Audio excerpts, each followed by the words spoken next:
in the Department of Pharmacognosy and Environmental Medicine under the supervision of two dedicated, outstanding mentors, distinguished scholars, and pharmacists, Professor Stella Inyara and Professor Christopher Obodike Ezugu. These two I regard as the mother and father of UNN pharmacognosy, respectively. I finished both master's degree with a GPA of 5 in a 5-point scale.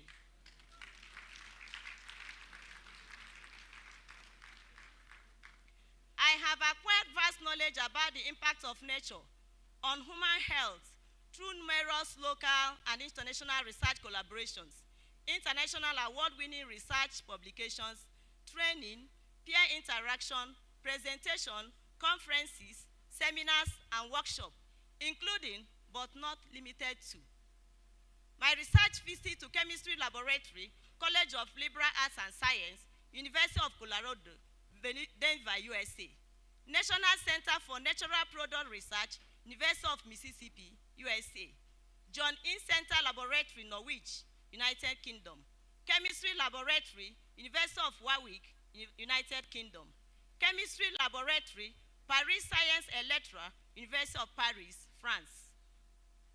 Also, I had notable research conferences where we showcased our research findings. One is on 8th International Congress on Natural Products Research in New York, USA. The 61st International Congress in Germany, 2013, also oral presentation of our research findings. In 2015, annual meeting of the American Society of Pharmacognosy in Colorado, US, 2015. In 2015 again, annual meeting of the Royal Society of Chemistry in Norwich, United Kingdom. We also have another oral presentation of our research finding in international conference and exhibition on traditional and alternative medicine in Paris, France. Other notable workshops are workshop on spectroscopy on natural products, cultivating the potential of antioxidants and fungi for discovery of new natural products in workshop of the American Society of Pharmacognosy 2012. Then challenges and limitations in metabolic pathway engineering of secondary metabolites, a workshop in 2019 at Germany. Also, a workshop on advanced analytical technologies as applied to natural products in 2015, organized by American Society of Pharmacognosy. In 2017, on isolation and characterization of biotic compounds from natural sources and quality control in Indian Institute of Integrative Medicine, Jammu. Also, along the line of our research, we had also won awards on different occasions. Award from one of our research for the first Pan-African Summer School in Nanomedicine in South Africa in 2012. We also won an award of the institutional-based research on investigation on natural occurring bacteria with glucose or sugar-lowering properties for the treatment of diabetes. Another grant from TED Fund on anti-diabetic research granted to Anti-Diabetic Research Group, UNN. This group is being coordinated by Professor Mrs. Amaka Osadebe, while I am the coordinator of the research group.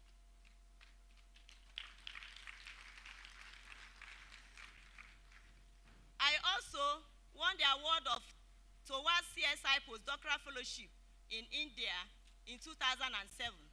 Recently, we won a TED Fund National Research Fund, 2 research funds for 2021 batch. One is by ESUT team and one is by UNN team.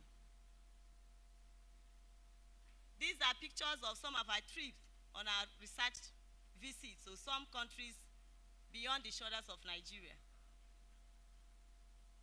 Then the lecture proper, which is part B. In this lecture, we have the pivots of today's lecture.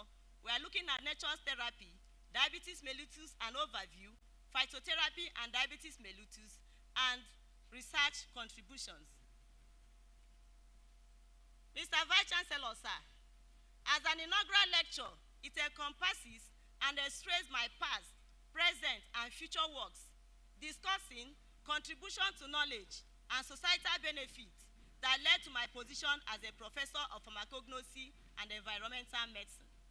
The choice of today's lecture topic was born out of my long interest and research in therapeutic potentials of molecular entities of plant origin for treating and preventing human diseases, especially diabetes mellitus, which is a serious health concern and has created a gap of life fulfillment among patients.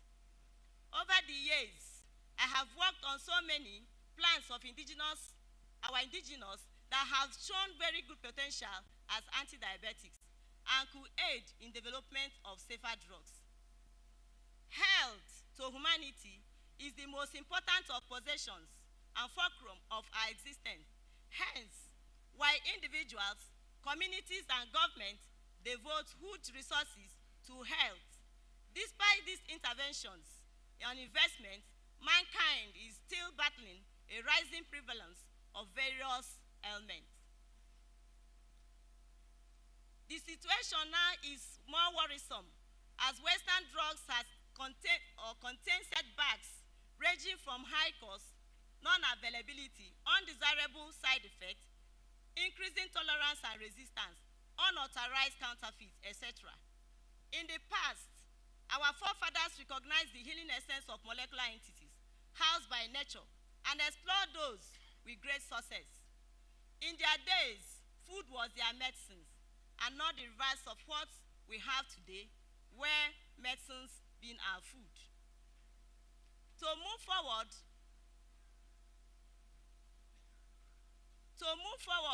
we must study and understand and leverage best practices by identifying these medicinal entities and maximizing them within safety limits for better health. Today's lecture is a deep dive into the role of nature's foremost biosynthetic laboratory, nature's chemists, which are plants, in diabetes 2 treatment and prevention.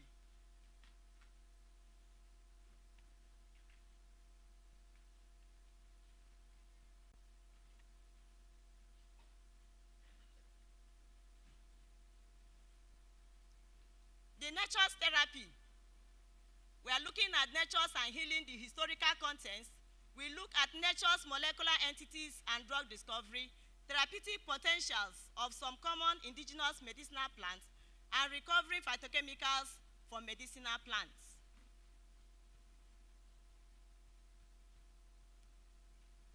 According to records, humans have relied on nature for their basic needs such as food, house, fragrance, clothing, transportation, and medicine for treatment of wide range of diseases.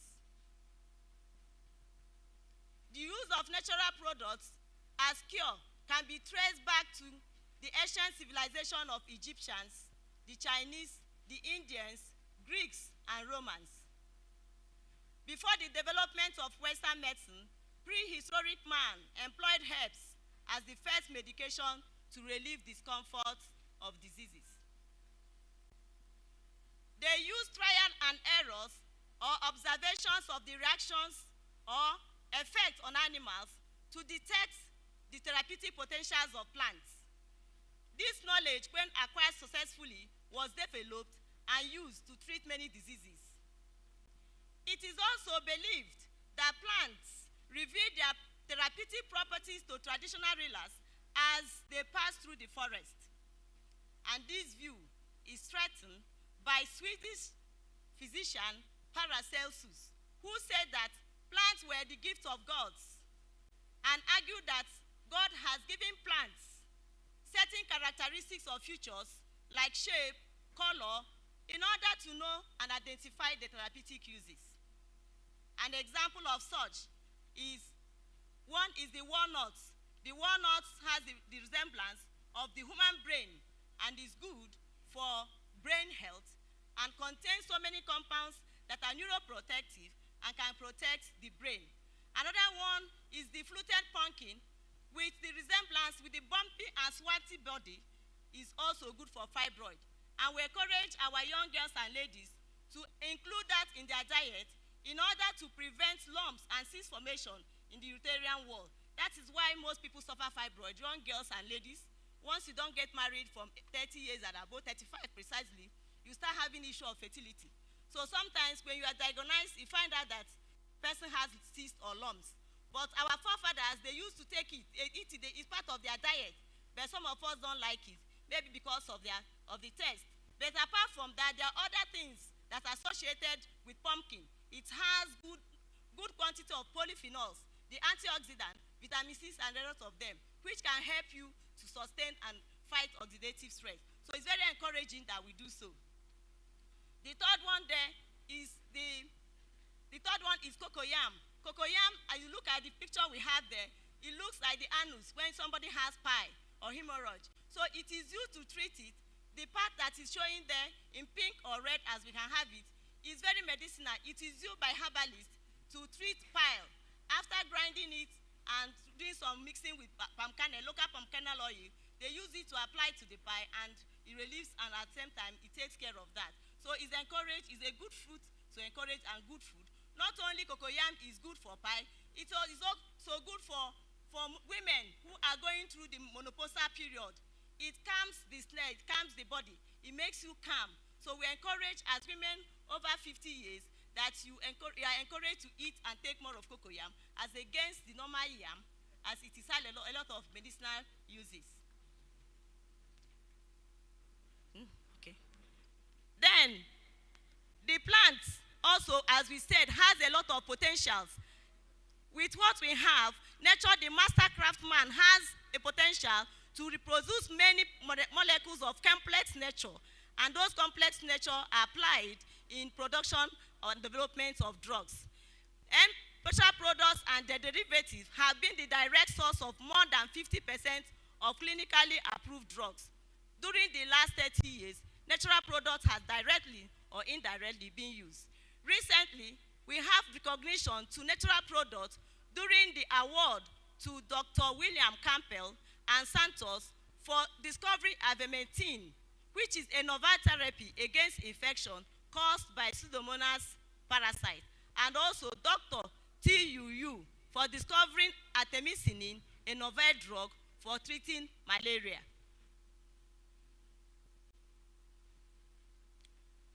We have these natural products from different sources. There are different sources of our natural products, and these sources are in plants, in animals, in marine, and microorganisms. For plants, we have notable ones. We try to pick the ones that are just because of space, but in the book, you have so many of them mentioned there. One notable source or compound that has found intense use in the healthcare system is morphine. Morphine, also cotton from the plant we call opium poppy or Papaver somniferum, is one of the great analgesic from plant sources. We also have Gage officinalis.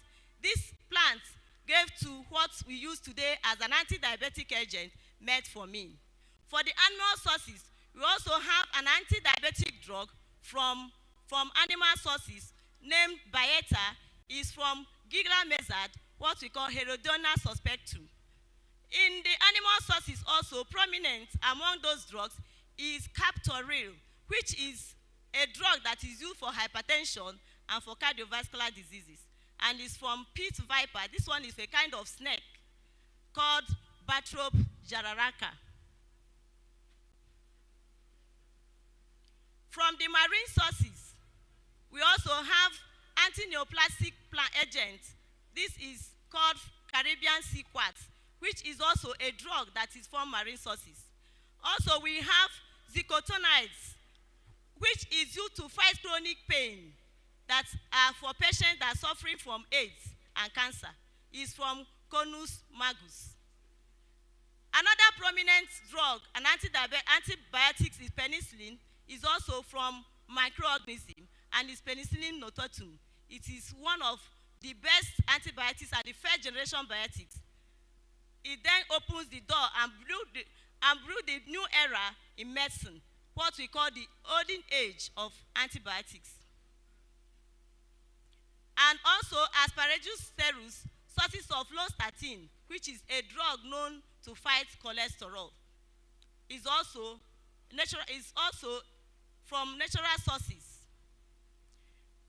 We have in Nigeria, we use our natural indigenous plants as medicine, and some of them is due to the country's unique floristic makeup of plant life, which includes trees, herbs, and other non-timber forests. We are blessed with a lot of plants that Nigeria can do without foreign importation of our drugs. We can use what we have if we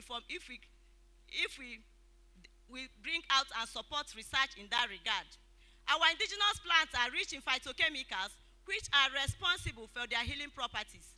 And examples are some of them I highlighted there. In the book, there's detailed information on those plants. The crab's eye, the shop, bitter leaf, African pepper, garlic, and the rest of them. I had to take time to include their individual names, local names, the Igbo name, the Yoruba, and the Hausa. And also there, we have other efficacy, other therapeutic effects of the plant, which is also inclusive.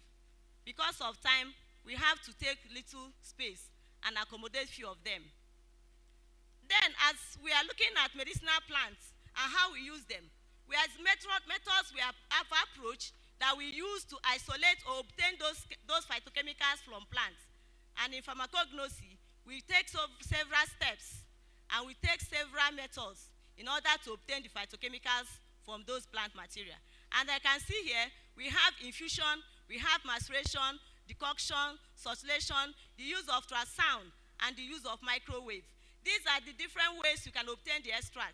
But the most common one that we can do or we can use, even at home, where you want to apply use any of the plants to treat any disease, you use what we call infusion or decoction.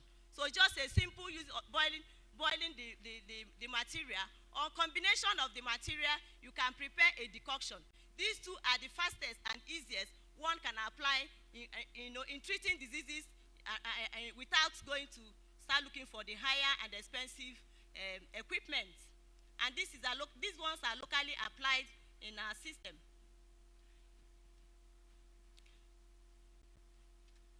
So as what we have here, apart from the extraction, when you extract, we can use the extract to treat diseases. We can go beyond the extract, whereby we isolate, trying to target the single compound that is responsible. Once that is done, you can subject them to further studies.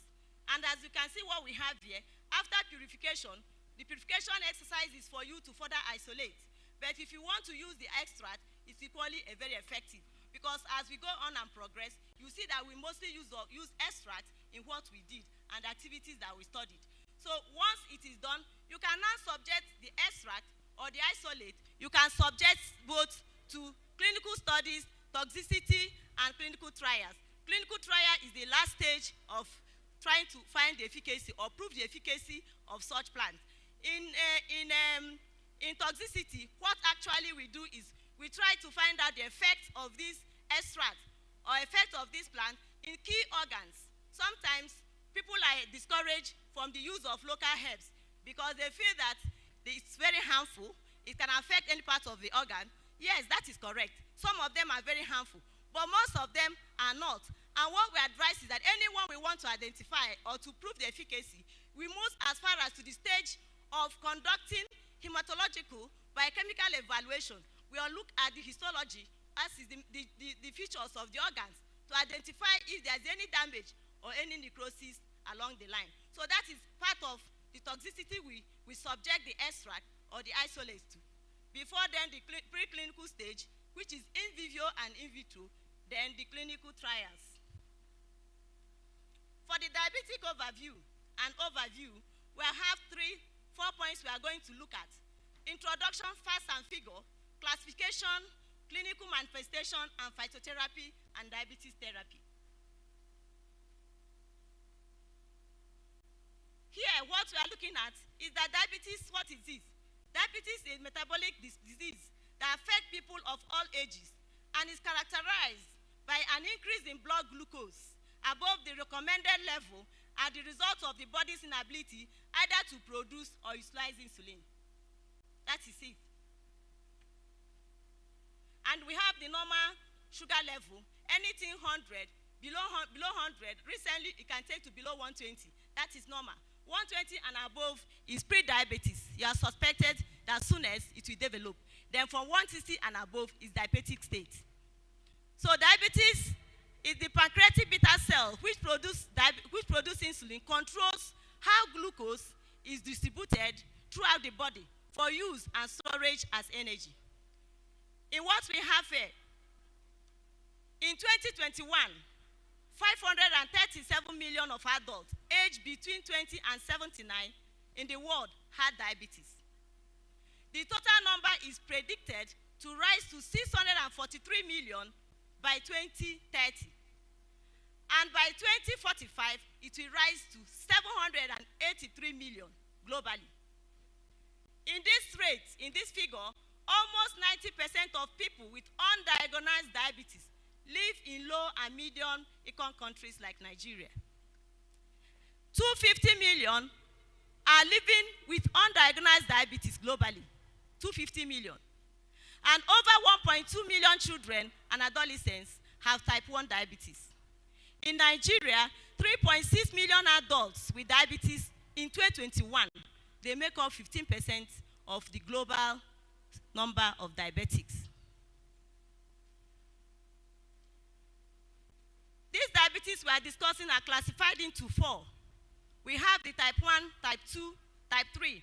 And the 4th type, this type is based on specific disorder and pathology. It's based on the cause of the disease. It can be grouped under that category. The type 1 is about 5 to 10%. The type 2, which is the one that is being acquired over time, is about 90 to 95% of diabetic cases. And this diabetes results from the following. It can be a decrease in glucose reabsorption in the kidney. It can be an increase in glucogen secretion you find in the pancreatic cell. It can be a decrease in insulin secretion by the pancreas. And so other ones, including the increase in lipolysis in the fat cells. These are the results, are the reasons behind developing diabetes. What are the risk factors? Because we need to know what are the risk factors, what you can do, what you will not do, so that you don't acquire it, because it comes gradually without your knowing it. Some people don't know they're diabetic until they start having the complications, maybe at a later stage. But there are some risk factors, things you can start to prevent, things you can start to do so that you don't develop diabetes. And we group them into modifiable risk factors and non-modifiable risk factors, which includes physical inactivity, not doing exercise, hypertension, certain medication, certain drugs can damage some of these organs that are responsible. Increasing age. When the age is increased, you are prone to have diabetes, at risk that you can develop diabetes. The history of gestational diabetes, which is one of the classes of diabetes as I've mentioned earlier. Then poor dietary diet, poor dietary habits. People eat junk food instead of free food. The junk food has nothing to offer. The junk food leads to illnesses. While the real food are the fruits and so many other ones that you see in the book that we encourage to eat. It's not junk. It is real food that will give you the nutrient and all that you needed for the body and the cells to function properly. The clinical manifestation, how do you know that you have diabetes? There are so many of them. You have polydipsia, where one is always wanting to drink water all the time. You have polyuria, where you always have frequent urination, you urinate frequently. Above the normal time you urinate. You also feel tired every time you're tired. You also, there's weight loss. You lose weight without any reason. Not being sick, you lose weight. And the other one, you find glucose in the urine. This is now when you go to hospital, you identify that you are diabetic. It means that there is sugar in your urine. Then what are the complications? What are these things that if you were not treated, if you don't take care of diabetes, it leads to lots of health complications and health issues. And one of such complications is stroke, which is obvious. People that are diabetic, eventually, if you not manage it properly, you have this case. The other one is vision loss. Your eye lenses begin to deteriorate. It affects the eye, and before you know it, you go blind. And such cases are irreversible. You also have the issue of kidney failure.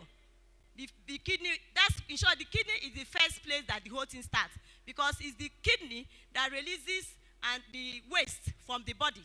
So once it's always not properly functioning, you find that over time you have kidney problem, and it will lead to so many other things that will affect your duration of life or lifespan.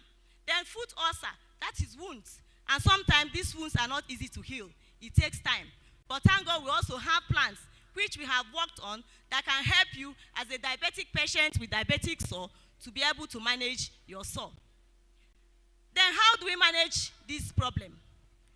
We can manage it using insulin. We can use, we call this one as therapy. You can manage insulin. You can use oral glycemic agents. We call them medications. The one we use, metformin, glibenclamide, and all those ones. You can use them.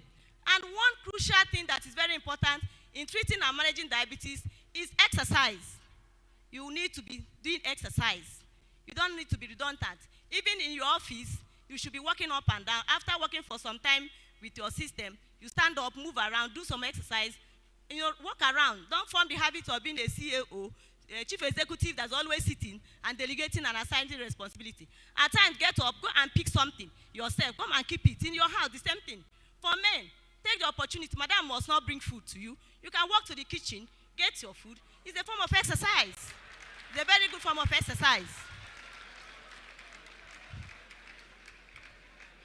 Yes. Yes, I'm happy to inform the House that my husband here, Honorable Chief Dr. Fidelis Odo, is an example of such model. Please, a round of applause. Not only will he cook his own food, he will also get mine for me. He gets for me. Thank you so much for that support. Yes, during this my period of writing and doing all this, he has been busy sorting out, giving me fruits, preparing food, doing so many things to help me. That is what it should be. And I thank you once again. Then the next one that is also very effective and very encouraging for us to do is our diet. We watch what we eat. We watch what we eat. At the age of 40 and above, you watch what you eat. You eat more of plant foods, not processed food, not canned food.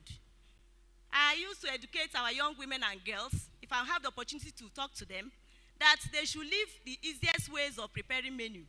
Because going to kitchen to prepare good menu needs time and commitment.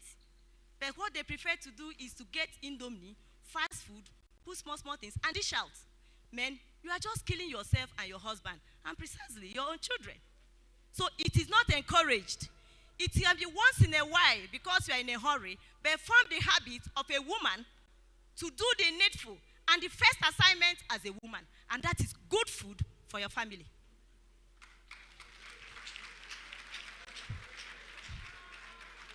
Globally, the cost of treating diabetes-related cases, disorders, was $966 million in 2021, and estimated to rise to $1.5 trillion in 2035 by 2045. In 2015, in Africa, $3.4 billion was used for diabetes treatment. By 2040, is projected to cost $5.5 billion US. In Nigeria, in 2011, 60,000 was dedicated for treatment in 2011 in Nigeria. In 2021, it rose to 200,000 per person, and is expected and estimated that by 2030, it will get to 500,000. And by 2045, 1 million naira for one person. As you can see, that is a dangerous trend. And everyone needs to be watchful of what we do at all times. Both your diet, your menu, and the way you live your life is very, very important. Now, the use of herbal remedies as a complement to conventional medicine has grown, as has the demand for these too. Several medicinal plants have made a significant contribution to the management of diabetes mellitus, especially type 2 diabetes. And these plants are many and numerous, but we are mentioning few, but you can see many of them in the book. The first we have here is what we all of us know, and is in our backyards. Gongronema latifolium. We call it bush bar. The common name. The local names are utazi, arokeke, okereke in Yoruba. These are the names. These are the plants that are in our backyards that we can lay our hands. You can prepare it as tea. You can juice it anyhow. You can boil it. You can do the concoction with other things. And you drink. And beats down your sugar level. The next one there is Abemucus espalanto. This one is what we call lady's finger. It's okra in Igbo. We call it okra in Igbo, or okro, or lin in Yoruba, or kubwe in Hausa. Okra is a very good diet or menu for diabetics. It is the best with vegetable soups. The slimy nature houses the components that reduces blood sugar. If you are diabetic, keep making use of okra soup and vegetable soup. The other one is Hontera umbellata. This is mostly found in Edo State, Benin. They call it Mpokiri in Igbo. They call it Osu in Edo, Aberere or Erien in Yoruba, Amadesi in Hausa. This one is also very useful. You can prepare them as tea. You can grind it, juice it, form juice, and you can take.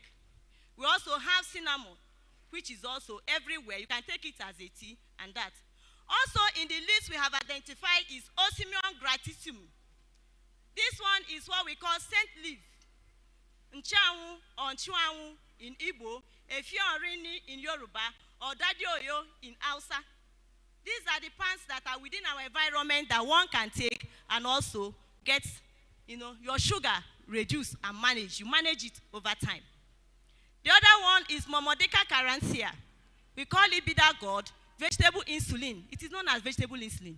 The fruit, the seeds, the leaves, and the roots are all medicinal and all have diabetic effect. Then the mighty man we all know is Aloe barbadensis. You call it aloe vera as well. Aloe vera. It's very useful in so many things. This particular plant has a lot of remedies. Because of time, we abridge it. If you have the copy of the book, you have details of this. The other one is Bryophyllum pinnatum, a wonderful plant. It is called miraculous plant, resurrection plant, life plant. Do you know why it is so? If you get a leaf of Bryophyllum pinnatum, you keep it here, come back next week, it will form 20 trees from one leaf. Anywhere, if you put it inside fridge, it will start to germinate. If you put it anywhere in the house, leave it there. Instead of decaying, it will germinate to give you several plants in one leaf. Each bud in that plant is a tree. They are very, very wonderful and are used to treat diabetes. You can prepare the juice. You can do it anyhow. We use it regularly and that. Then let us go into our research findings also. This is the main research finding. And we're going to look at this research finding in 5 different categories. Our research in diabetes, our research in associated effects of diabetes, knowledge transfer, translation of knowledge to action, and community-based impact. And in this study, we are only picking few of them to discuss. Then the book has a table of all that we have studied in the area of diabetes. The lack of significant breakthrough in the treatment of diabetes has led to continuous search of herbs that contain bioactive constituents with anti-diabetic effects. Leveraging empirical evidence, we have screened many plants, studied them in an evidence-based scientific manner and positive outcome. We have come out with a result finding that is very interesting. And we're going to start with researches in diabetes mellitus. We investigated the anti-diabetic property and biochemical effect of methanol extract of deuterium microcarpium. Our people call it Ofo tree. It's meant to be sacred plant. The Yoruba call it Obogo, and the Hausa call it Taura. These plants we have investigated and studied on diabetic plants, and we found out that it was able to exhibit at 72.95% after 28 days of study to lower blood sugar level. Very interesting result. And that paper was also published in a very impactful journal. Also, another plant of interest which we have studied is Tonostephis kappa, which is commonly known as African yam bean, and it's called uzaki in Igbo, Ewo Otili in Hausa, and Okigiri in Yoruba. Sorry, Okigiri in Yoruba, in Hausa. We carried out an investigation on these plants. Our people call it Ijiriji. You know, it's called uzaki and Ijiriji. So most people, I'm sure most people are here that as diabetic must have been using it. You can prepare it as fufu. You can also eat it as, you know, prepared porridge. And you can use it in any way you want, but it's very, very, very, very effective, as well as the leaves, because we studied the leaves and also we studied the seeds. And the result finding was impressive.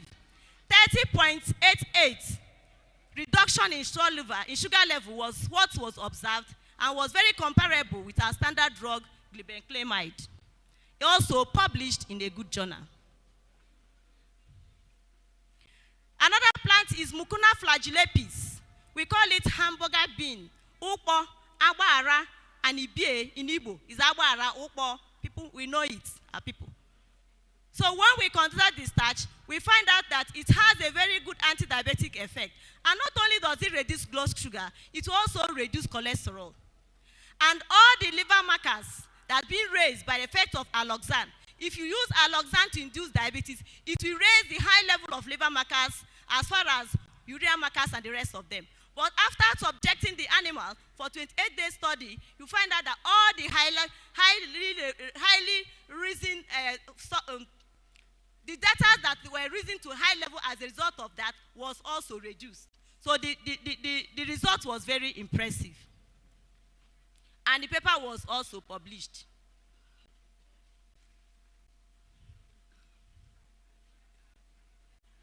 Another thing that is also very encouraging that we also go and look at it is the corn silk from Z maize.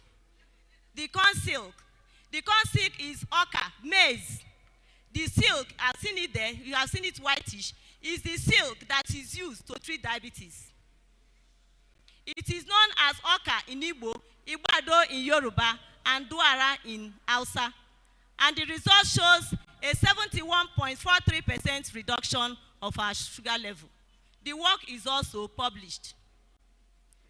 Another plant is Philanthus nunuri. We call it gale of the wind, stonebreaker, enyikwanwa, and enyinwa. These were also studied, and the result was very impressive. The results and the details can be found in the book.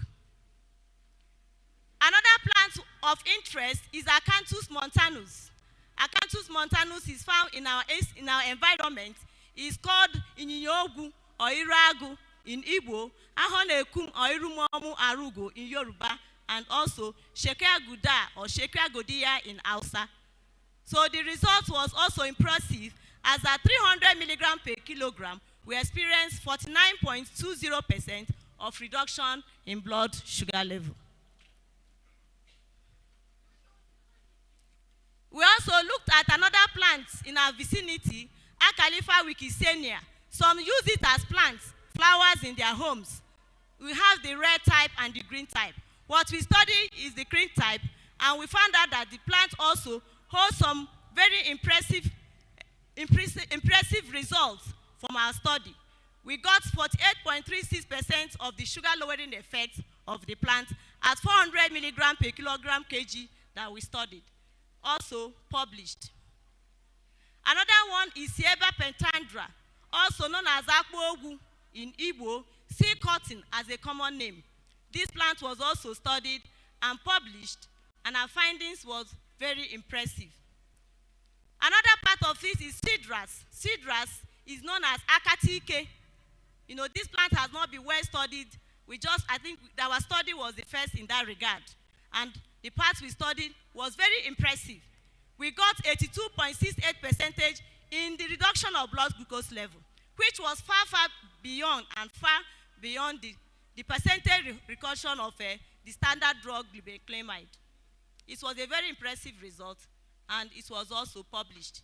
Most of our work were published in good journals. Then we also looked at the plant Combretum microcaptum. This one is called King Kelly. That's the common name. But the local name in Igbo is Obiagu, Igbo, or Kan in Yoruba, Fanfara Gaza or Gaza in Hausa. And we also subjected them to normal and alloxan-induced diabetic rats, and they were also very, very impressive. We got 60.6%, and then glibenclamide was 90.62%, very close to standard drug. Was very, very impressive. Then the one that also we all know about is pentaclateral macrophylla. This one is known as oil bean, African oil bean, Okpaka or Wa in Igbo, Akpara or Akpawa in Yoruba, and Kiriya in Hausa. Is also a plant that we have studied. And we all know that the seed is good source of iron, and most people are encouraged to eat Okpaka. But the leaves as well has this activity that is also used for treatment of diabetes mellitus. And we carried out our research, and we proved right that the use in folklore medicine is quite in order. Then another plant we investigated was Vitellaria paradoxa. This one is shea butter, okume. Okume is known for its therapeutic uses, so many applications. But we decided to work on the leaf, and since we from all these our researches are based on ethno-survey, on findings from the folkloric use. So we decided to subject the leaf to study. And at the end of the day, we found out that it was even more effective than the glibenclamide, the standard drug. And the paper was also published in good journals. Then Triophyta cordifolia is another plant of interest. We call it akeri in Igbo. It's a cord leaf. If you touch it, it's like cord, very thick like cord lace. We subjected that to study, and also at the end of the day, we found that it has effect on sugar level, as well as also it can reduce those parameters of liver function parameters and the other blood markers. Also reduced in the study, because we also subjected them to biochemical studies as well.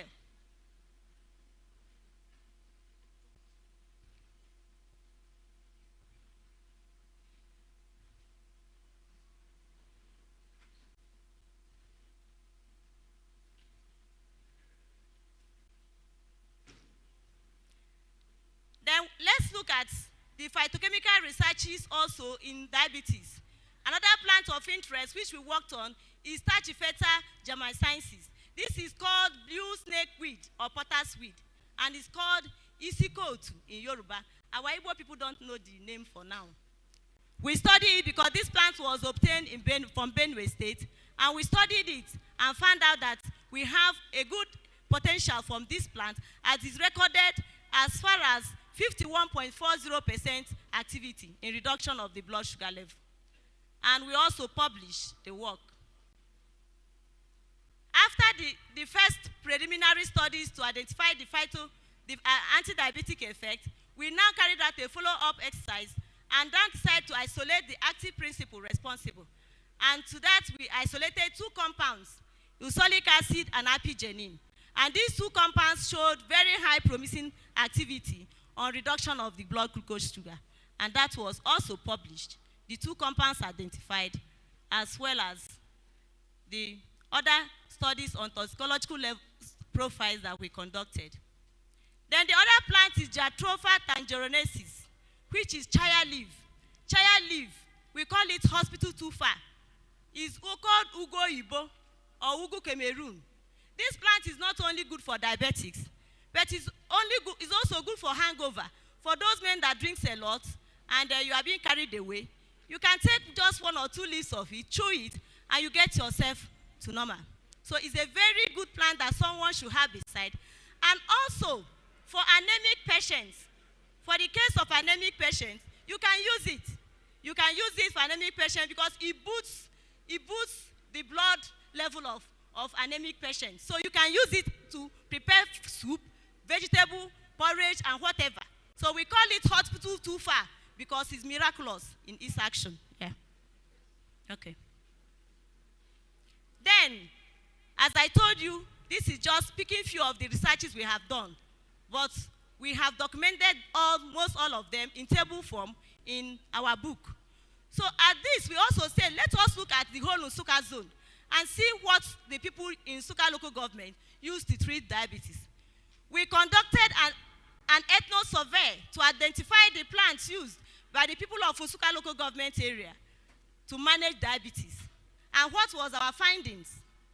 The study revealed 41 plant species belonging to 29 families that are used by people of Nsukka. And out of these 29 species, we have prominent families, 3 families. They are Nonaceae, Liliaceae, and Rubiaceae. These are the 3 families that are very prominent. And we have also 3 species that are very prominent. And what is interesting is that we conducted the research and found out that the leaves of the plant is the part that is mostly used. And also, decoction is the best means. You know, I told you initially, we have 3 ways we can obtain the phytoconstituent from plants. You can macerate, you can carry out infusion, it can be decoction. But from our survey, we found out that it's decoction that the people use. In the test, you see table 39 or 38. I can't be precise, but it houses a table of plants used in Nsukka, the method you can use to prepare the concoction, and as well, the dose that also included in that book. It can be very useful for your good ones, your family members or whoever is diabetic. They are encouraged to practice some of the things that we have outlined here. That is product of our research.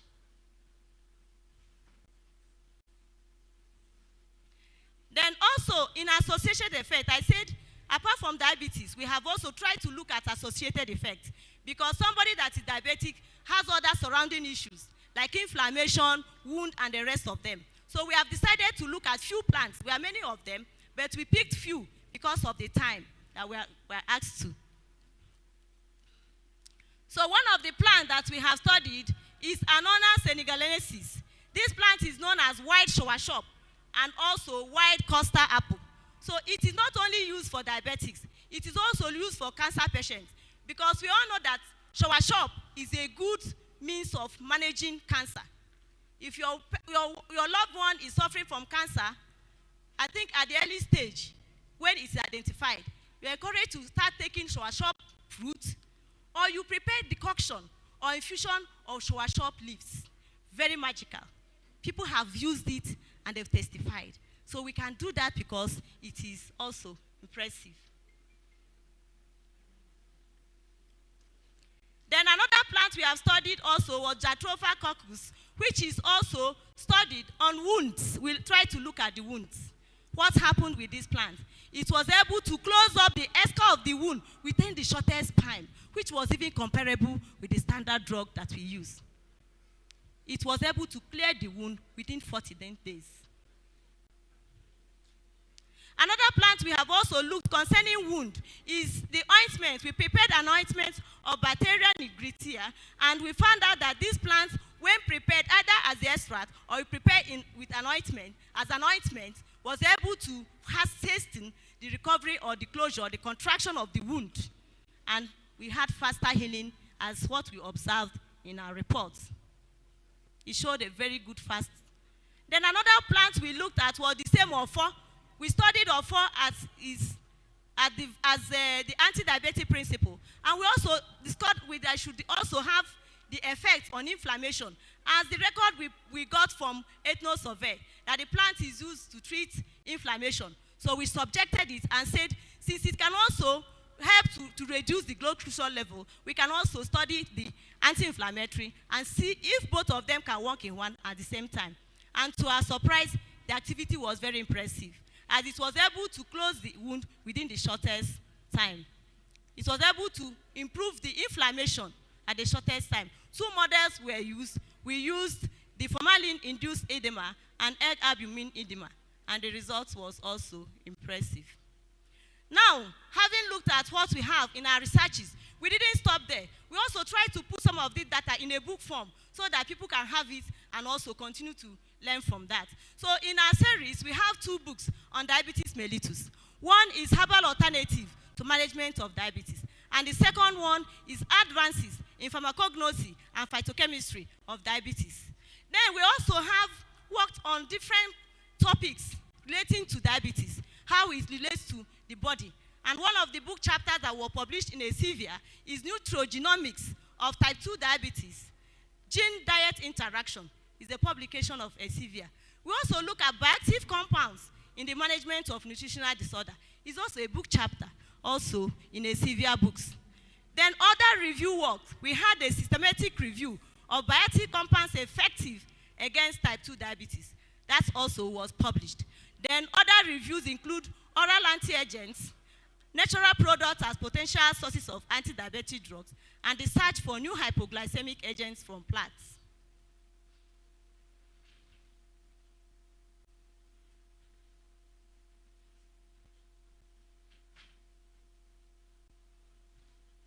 Yes, knowledge transfer. That is the fourth of our research findings. Anti-diabetic remedies from our indigenous plants are actively being discovered, but many more remain hidden, and we hope to unravel the undiscovered. As a learning institution, transfer of knowledge and skills set is a strategic part of this process. In the course of my academic career, I have been part of this process, including teaching, mentoring, supervision of undergraduates and postgraduate students.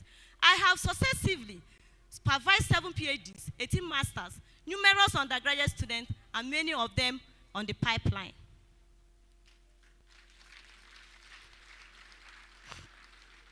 What is the translation of knowledge to action? What we have studied, what have we done to put it into action, to make it workable? On that, we have come up with a tea that is made from our research. That tea is known as herbetic tea. That herbetic tea contains ingredients of our local recipe. It's not from fair, it's our local recipe, as you can see. And it's a health-promoting herbal blend that effectively controls blood sugar level, reduces the risks of type 2 diabetes, supports liver health, enhances insulin sensitivity, lowers cholesterol and lipids, and reduces inflammation. It's packed with antioxidants. This tea offers a natural and beneficial way to support overall well-being. In our process also, we have an ongoing research. We also have 2 other teas that's on the pipeline. This one we call Cardio Delight and Detox Tea. These are meant to take care of associated effects of diabetes mellitus. It's also coming up soon. The first one, herbetic, is here. Some of us will get it today. Then the research, also in the area of research, we are continuing to search for these plants that contain anti-diabetic agents from our environment. And also, we also try to look at genetic studies on the interaction between genes and phytochemicals from anti-diabetic extract. That is the work ongoing. We also have 2 book projects on diabetes. One is Anti-Diabetic Drug Discovery from Natural Product. It's an Elsevier production that is ongoing. The second one is Natural Product and Lifestyle Disorder, also a book from Taylor and Francis that is also ongoing. Apart from these researches, we have also tried to reach out to the public to teach them the benefits of going organic. And we have leveraged on state engagement visits across 17 local government areas of Enugu State, Nigeria, to educate indigenes on food as medicine. Special thanks to the former First Lady of the state, Her Excellency, Mrs. Monica Ugochugwai. She's online. She has joined us online, and I know she's there with us.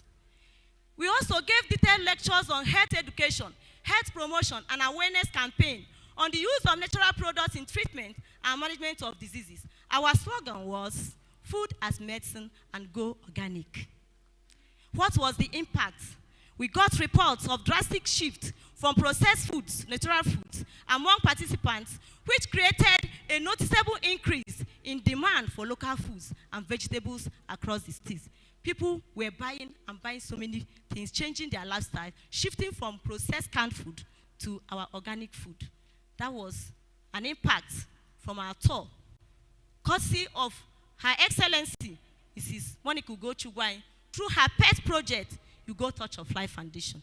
She really impacted the state in the area of health development. The last part, and we are almost here to what we say, is the end notes. And the end note contains the challenge. We also contain our recommendations and conclusion. Challenges. The research for new, safer, cheaper, and effective drugs is moving fast and being encouraged on many fronts. Many plants have been subjected to sophisticated phytochemical evaluation and pharmacological screenings.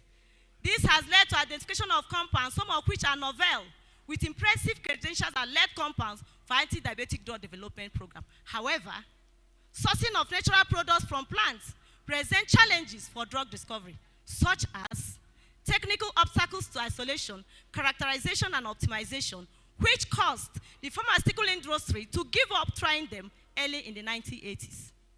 Many technological and scientific advancements, such as enhanced analytical tools, genome mining, engineering techniques, and improvements in microbial culturing have been developed recently, but much work still needs to be done to address this problem or provide new opportunities.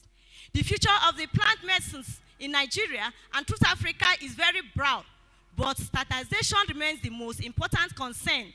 This is crucial for maintaining the standard of plant medicine and ensuring health for all.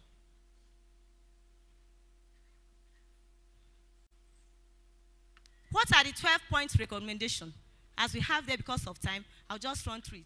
Recommendation: to encourage industry-driven research programs, encourage anti-diabetic research in institutions and laboratories and universities, to have company regulation on banning some of the importation of goods or local resources that can be found in Nigeria instead of going abroad to get them. Improve research funding so that scholars that are interested in working in research in natural products will be encouraged to do so. Capacity building. We have to farm the habits of training, establish, and do some work to enable people that are interested to go on. Inter-country collaboration. Nigeria needs to collaborate with other African countries so that we project African continent in the area of health, African medicine, or traditional medicine in the global health stage. Good policies and regulations also need to be put in place. Not only putting in place, but implementation as well. Top-notch natural product research laboratories very much encouraged because we don't have that. Most of our facilities are no longer functional and you cannot work. Sometimes you travel, you come back, you learn. You can't travel to the student because there's no facility to do so. We are limited by this facility. So we also think that university and government should also put hands together to do that. Acquisition and screening of novel plants. Institutes and laboratories of natural products should encourage to continuously be running research in area of all the plant resources that is within this country so that we can harness the God-gifted potential of this country. And as well, we can improve our GDP. Very, very important. Production of pharmacopoeias, they are very important. We have pharmacopoeias in Nigeria that will cover and produce and house monographs, information on plants that have been studied, so that future people that industrialists or researchers can lay their hands on that and be able to enhance their research as time goes on. We also said collaborative research within researchers. In this institution, for example, we try to hide what we are doing. We hide it, we do a single publication, you come out with a result. It's not obtainable. This is a backward nation. In developed world, it encourages these people collaborating. From one department, statistics joins pharmacy, pharmacy to education, education to that. And we put hands together and come up with a sound research output. Very important. Medicinal plant cultivation is also important. We are destroying our forests because we are trying to put up fine buildings. It's not only fine buildings that makes up a nation. We should try to conserve our environment. Our plants are necessary, not only for production of drugs. When you put your house in an environment where we have trees, you know, there is this biotic movement. You exhale carbon dioxide, you take in oxygen from plants. So I encourage people not to just put up their house, put the compound like here in PAA. No, there should be areas for plants, flowers, so that it will rate the system. Good air. You get good air as you exchange for the carbon dioxide that's emitted. So medicinal plant modification is very, very important. And these are the things. If we do so, we put African continent in the roadmap of global health stage.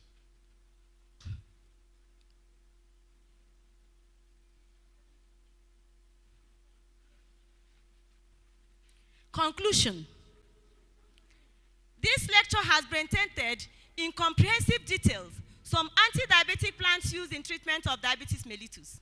It has shown that plant possesses anti-diabetic potentials, and many of their bioactive molecules, isolates, as well as their extract, have anti-diabetic activity equipotent to non-synthetic oral hypoglycemic agents.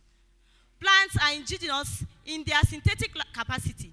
They use solar energy to produce their food rather than petrochemicals, which makes it energy conscious and cost effective. Their demand for raw material is extremely minimal, and they do not need to be paid the wages of a chemist. Plants are nature's major source of therapeutic leads and inexhaustive biosynthetic laboratory. Anti-diabetic therapies as well as new drugs will continuously be biosynthesized as long as plants exist.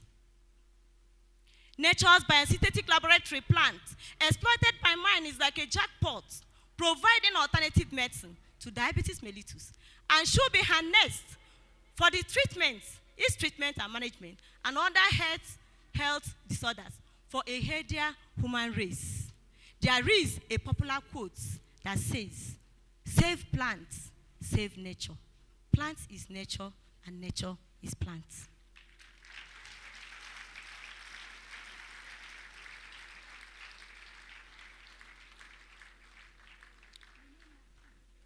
Because of time, I'm going to acknowledge few people here because of time.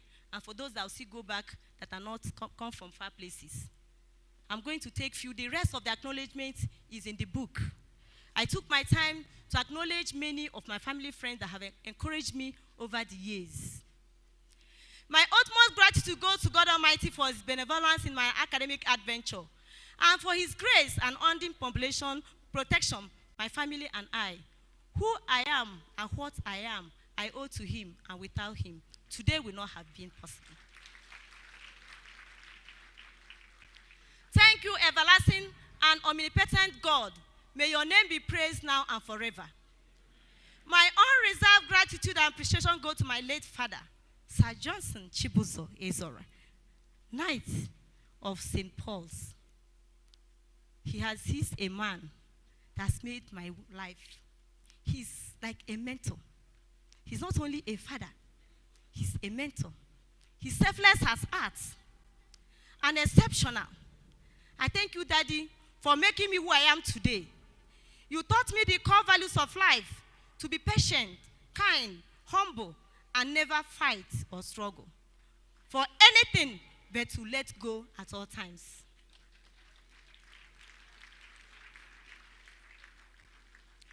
You were all encompassing, a friend, a mentor, a counselor, and a shield. You taught me and my siblings integrity and dignity of labor, that hard work pays, and is only way to success. You worked hard and never spared anything to go send all your children to school. You deserve that all your children become graduates, which you accomplished before your passage to the great beyond. May your soul continue to rest in perfect peace. This would not have been possible without the support and selflessness of a caring mother, Lady Mrs. Josephine Usamaka Ezora. Please stand up. Let the crowds appreciate you.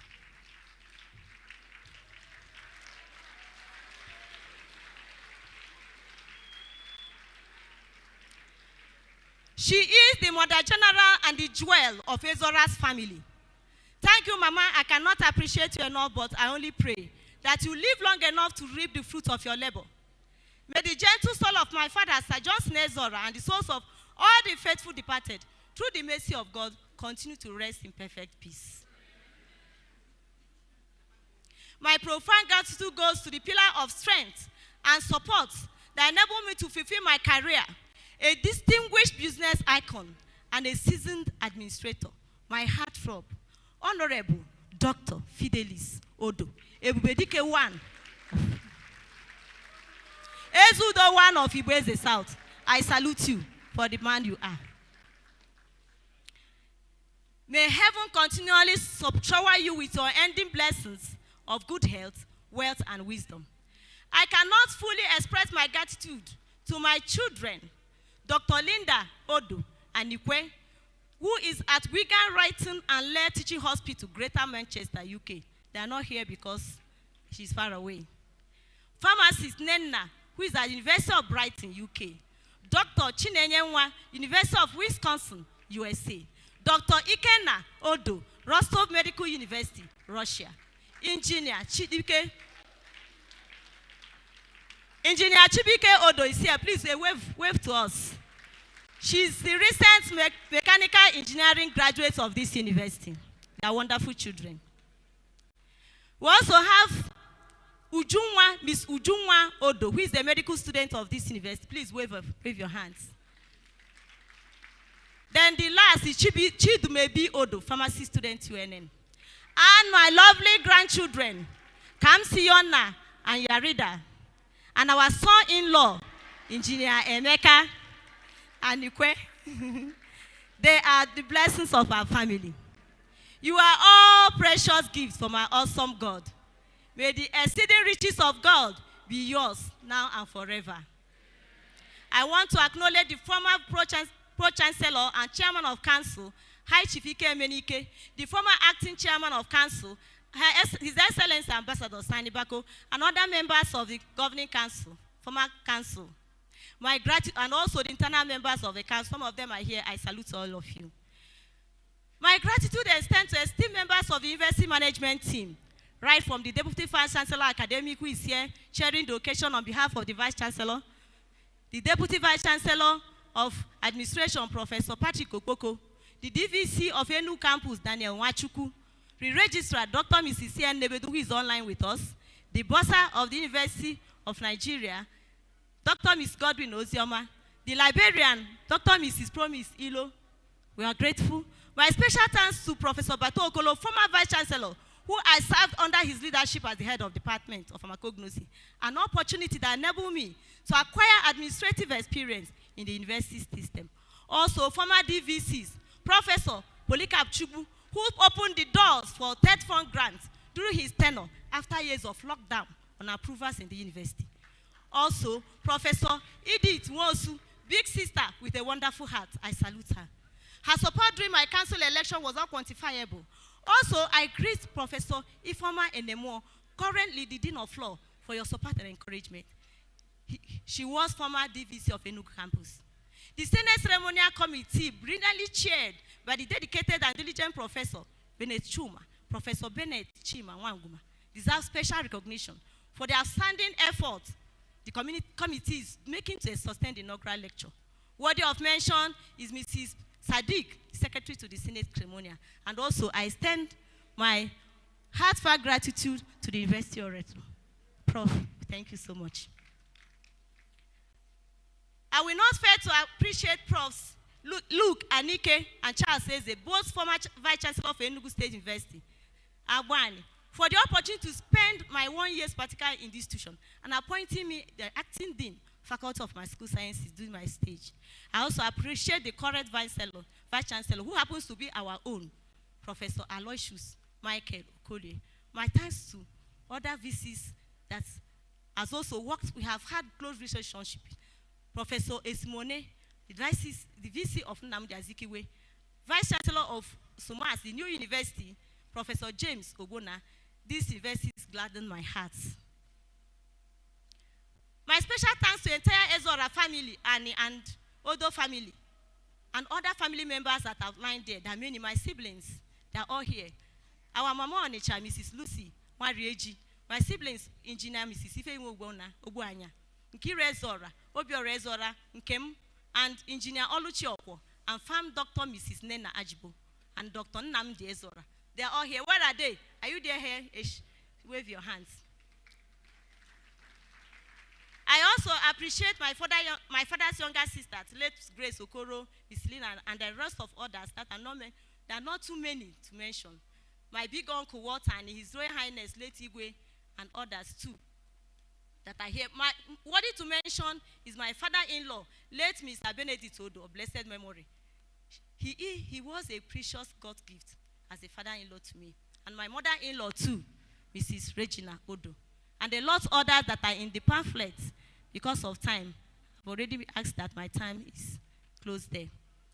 I'll go down to appreciate my gratitude to some individuals in the faculty who have been a father figure to me. Akubwe, Professor Akubwe, Professor Agowa, Professor Aka, Professor Ukwe, Professor Bezimu, Professor Okore, Professor Adiku, Professor Chuku, and the lots of them, Ufefula, Onyechi. All these people, most of them are here. Venerable Reverend Onyechi is here also. Professor G. Simba is here. Professor G. Onunko, and all of them are here. Including to notice my Dean, Professor I.V. Onishi, and my head of department, Venerable Dr. Samson is there. I really appreciate all of you and your support. And also all the members of my department, I will mention Dr. Ugoke briefly from SH4 and a lot of others they are in this book because you have to permit me, please, to do so. I'm almost there. So I want to, the last part I will acknowledge our government functionaries that are present here with us. Many of them are here, and I don't know if they'll give me time. Please, just 2 minutes. 2 minutes to round up. Yes, 2 minutes. I want to acknowledge them. Yes. So I want to acknowledge most of them that are here. I have special mommies in the house.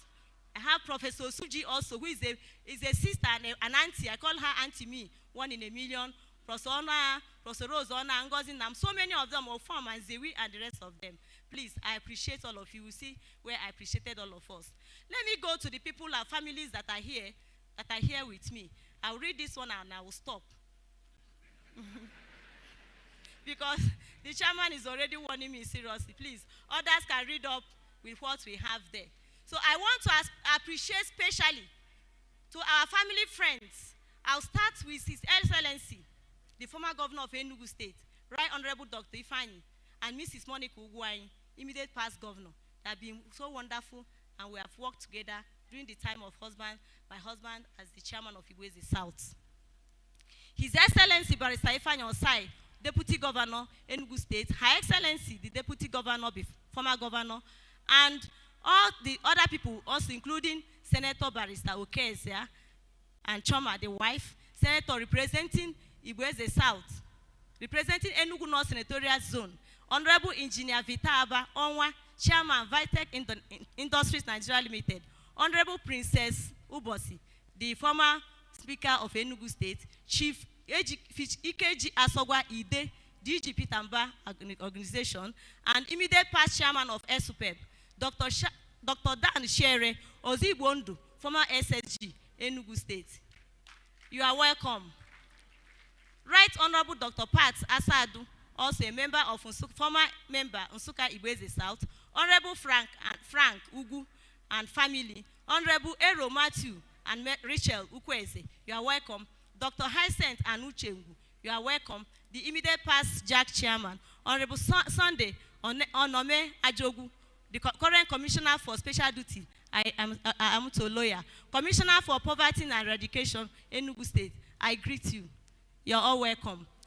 Also there, we have the Commissioner, Honorable Right Honorable Mark Chidi Obeta, member representing Nsukka Igweze South constituency. Also, we have the Commissioner for Agriculture, Enugu State, Honorable Pharmacist Chika Ugoke, former Chairman Igweze South Local Government.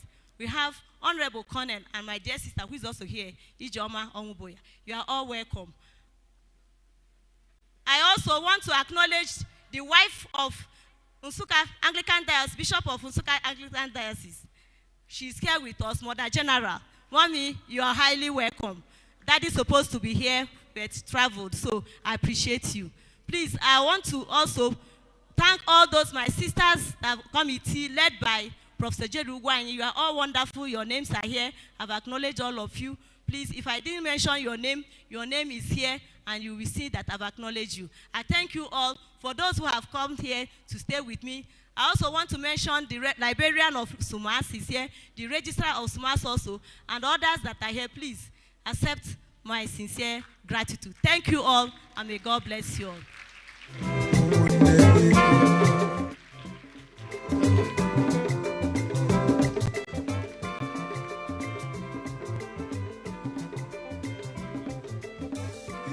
Thank you very much.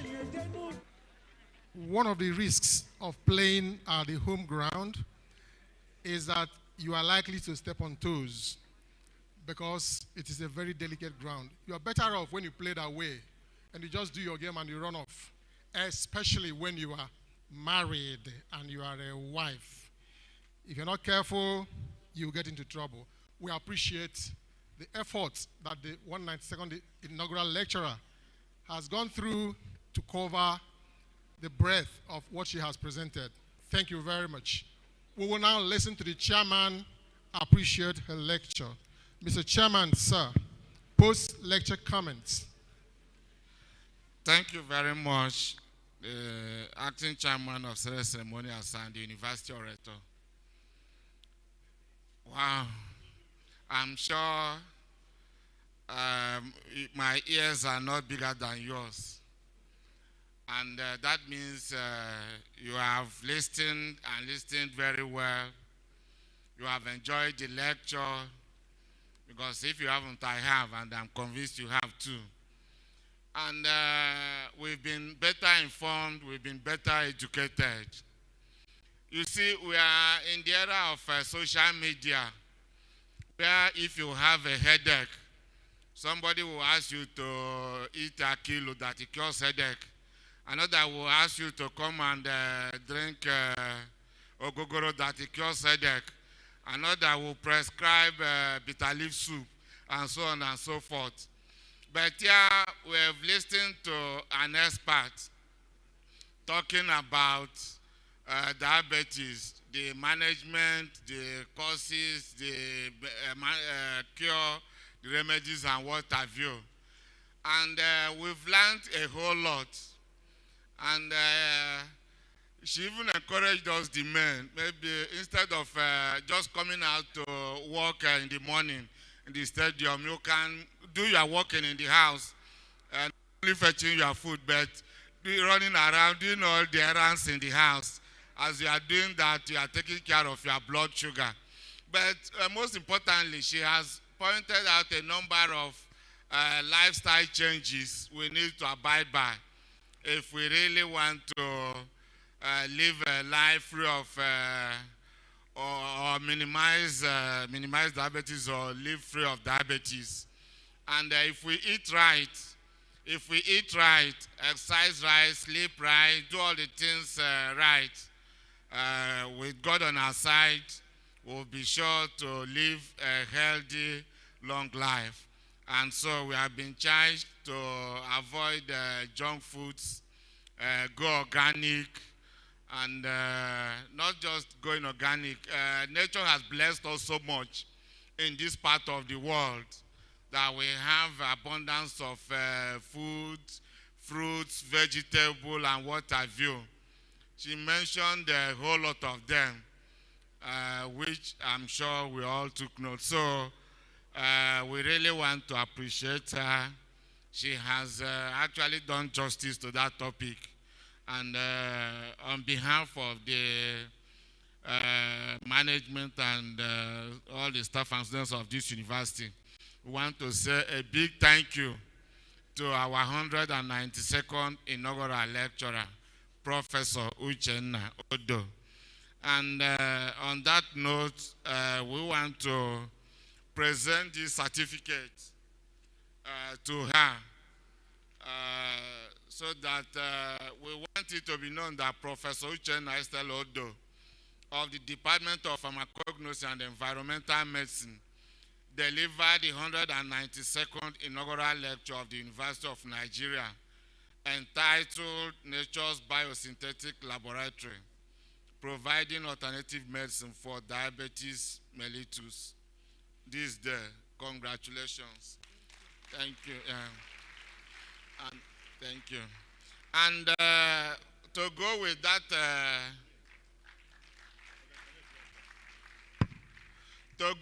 certificate is a plaque. Of course, the certificate can go into a file, but this one will be boldly displayed. It's a plaque to testify that she delivered the 192nd inaugural lecture this day, Thursday, October 19, 2023. Congratulations. Thank you.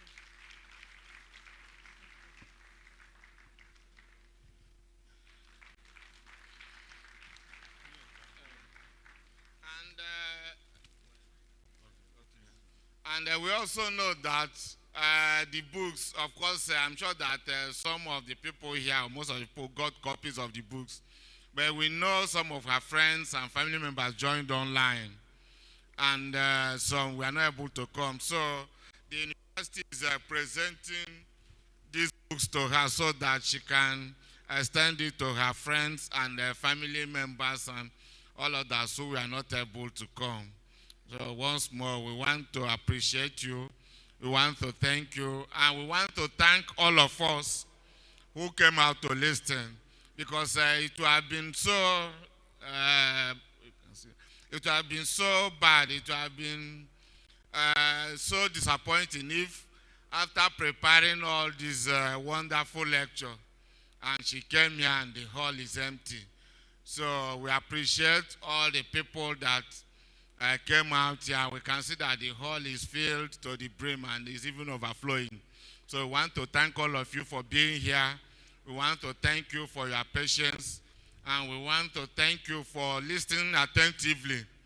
Because you are not only here, but I'm sure you have also listened and listened attentively. And we want to appreciate that. We are not taking that for granted. So thank you very much. Thank you, Chairman. I was told, in fact, I am aware that when a man is the president, the wife is called the first lady. But in today's event, the woman is the president. So what do we call the husband? First gent. Okay, so we'll start the recognitions from the first gent, who will give time to recognize people who are dear to the family of the ODOHs.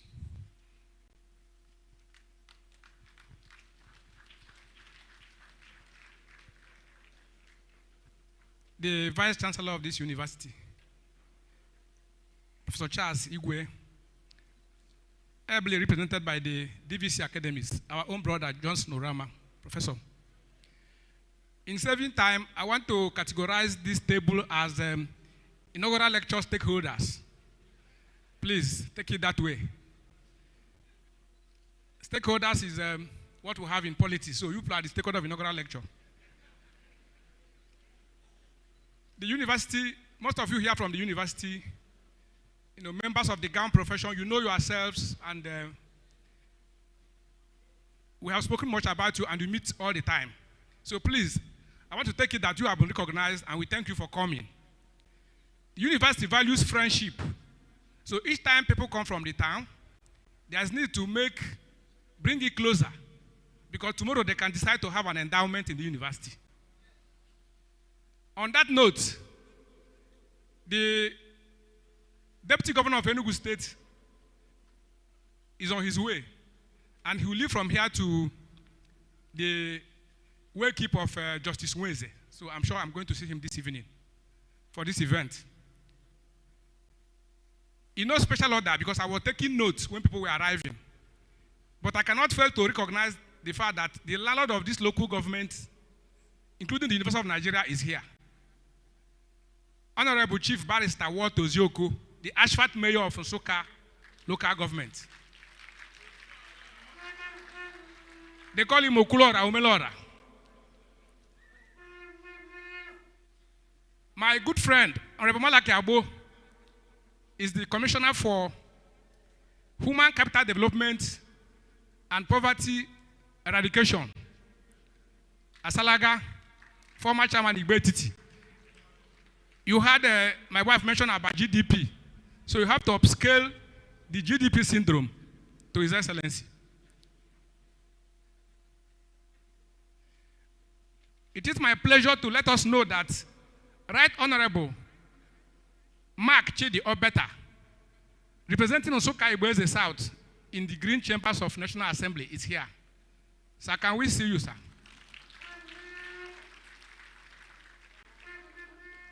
The former council member, University of Port Harcourt, former SSG to Enugu State Government, Dr. Dan Shere is here, Osigbondo.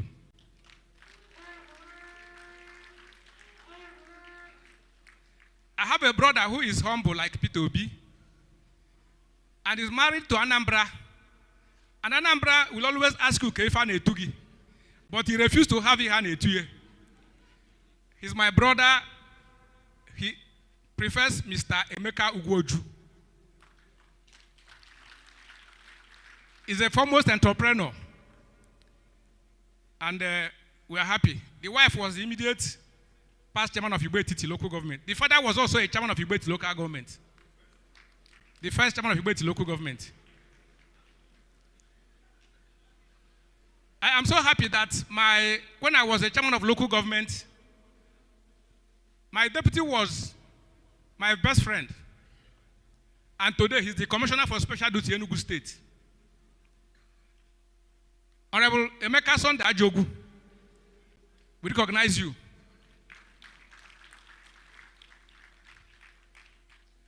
Honorable Ero Matthew Ugweze, former NHA member, foremost legislator, former SPA to the governor. You're welcome. Ikoma, can we see you? Honorable Colonel Onguboya, former this, former that, former chairman, former SPA, former commissioner, the Egbe of Uzowani.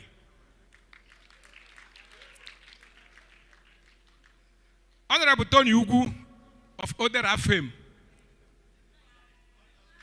former chairman of Nsukka local government. If I want to be like, is it Idi Amin? I will say that we are going to retaliate. He's burying his mother very soon, so we are going to retaliate in the Idi Amin Pantra. Captain Ernest Odogwu Ayogo, the admin at the Igboeze South. Welcome. Honorable Oke Ugwada, SPA to Enugu State Governor, past. You're welcome. Honorable Ignatius Ishenyi, sir, I'm rounding up. I'm not copying my wife in delaying you, so I'll round up soon. Honorable Fidelis Onyishi, Demo Igboeze South. Honorable Mishu is here. Your Royal Highnesses, Igwe H.I. Eze Chidebere, the husband of the librarian of Sumas, Igwe Fibagwaka, is here. His Royal Highness, Igwe Ignatius Eze, Savior, the Igwe of my community. Igwe.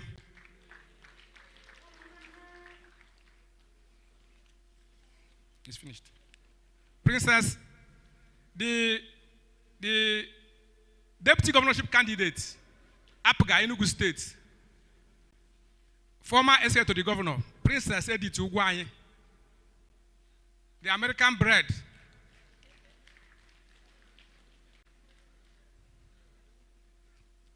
Honorable Festus Onogu is here too. Barrister Obuju Ogbu. Honorable Paulinus Ugu Idogu Nobimo.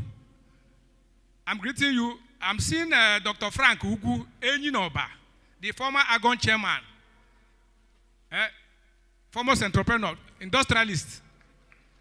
I'm seeing Enyi of Ojebogene, the chairman Jack. Enyi Duru, one of Ojebogene. Umurungbe, can name go. The Honorable Chinemago, can you give them small egara?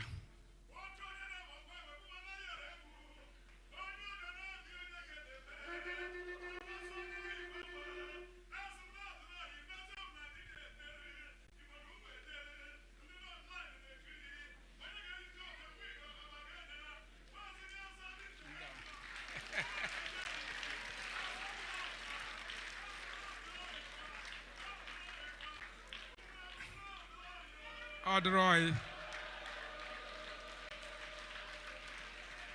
Yes. Honorable Onyemi Idoko is here too. Please, in not taking your time, special thanks to Professor Fab Ona, Professor Rose Ona, Professor Chika, Chika, yes. I thank you for being part of my training in the university. This university has given us enough that we'll be thinking about coming back to pay our dues. My children who are in diaspora, they know that of our 9 members in the family, all of us read through University of Nigeria.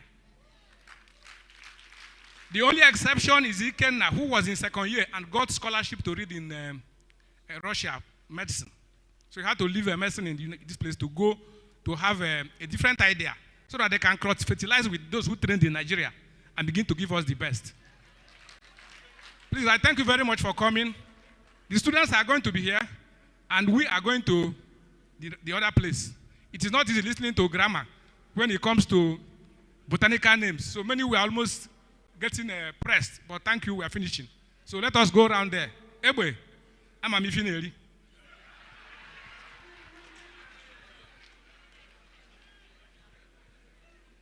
Thank you, Honorable Dr. Odo. A couple of announcements for us. Here at Princess Alexandria Auditorium, all guests and students are encouraged to stay back for refreshments. VIPs and special groups will be entertained at the ECBO Convocation Arena. The Vice Chancellor's office is the place for principal officers and past inaugural lecturers. I hope you're able to capture this. Our next inaugural lecture is just 1 week away. On October 26th, here at the Princess Alexandria Auditorium, we will behold the 193rd inaugural lecture. And the lecturer is a professor of statistics and is a friend of mine, and he's present here, Professor Fidelis Ifeanyi Ugwowo.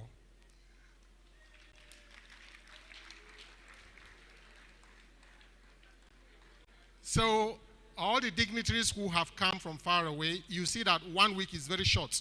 So you may take accommodation at the facilities we have in UNN to wait until next week, Thursday, to be part of this. Thank you so very much. I'd like to thank you all for attending today's inaugural lecture. I want to thank in a special way the 192nd inaugural lecturer, Professor UCHENNA ESTELLA Odo. Thank you for educating us, especially for those of us who at a point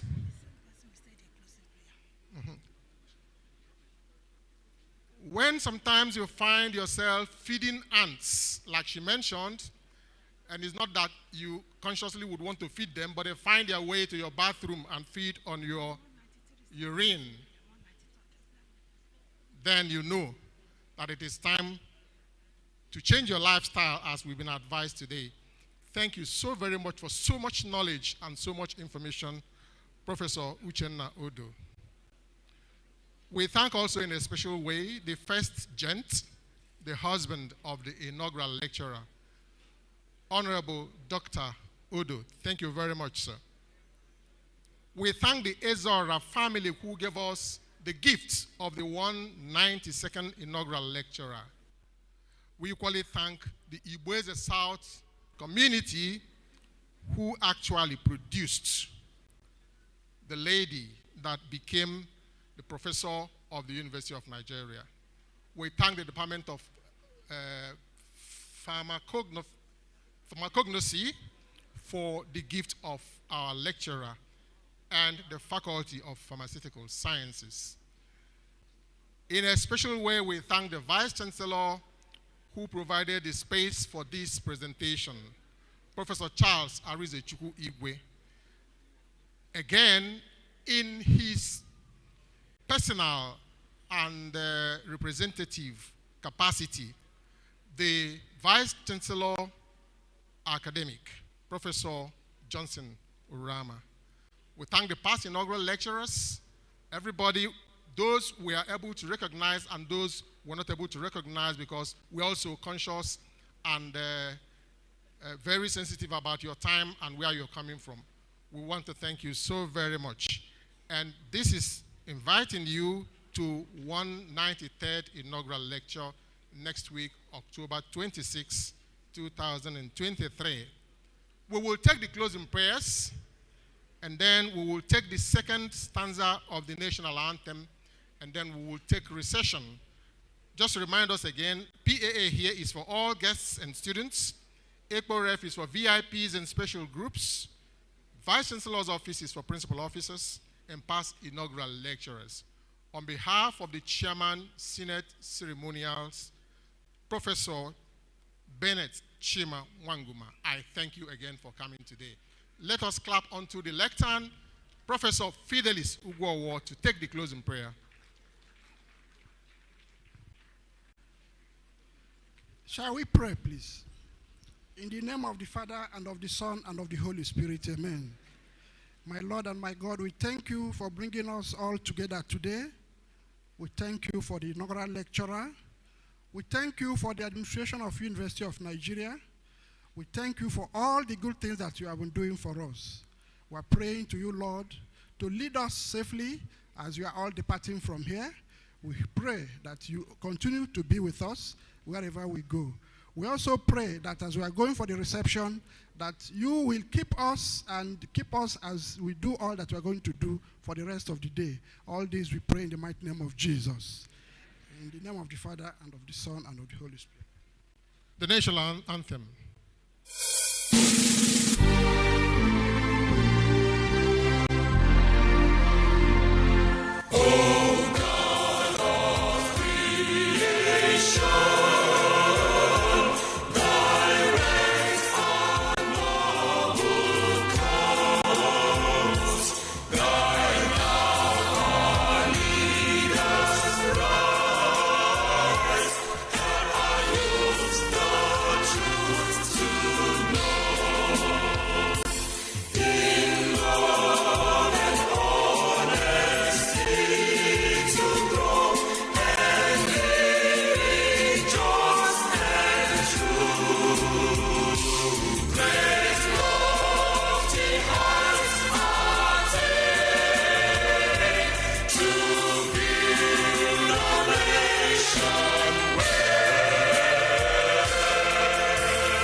While we are still standing, the chairman will declare the event closed.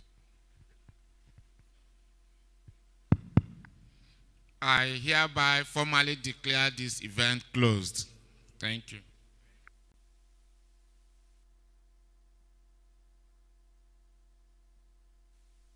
So the recession starts from the high table.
Ifege mena bendi ozanye jenu gedo na-edozi benu owebulu nke dị na banye ka anyị na-edozi ụmụnne biko ka anyị jikọta n'udo n'ụnụ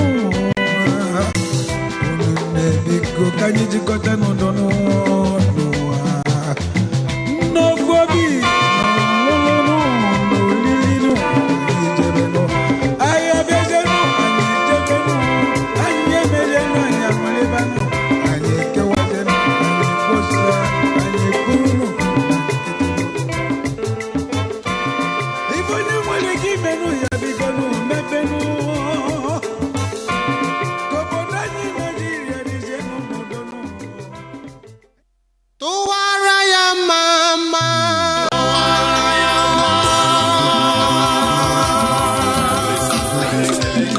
Si ya n'omela.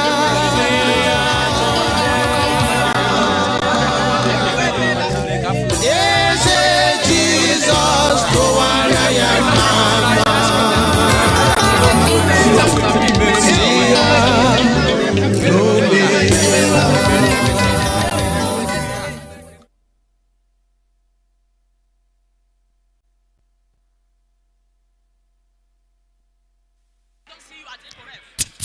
All the students, please make sure you remain seated. Your entertainment will be here. All the students, please stay back, stay back.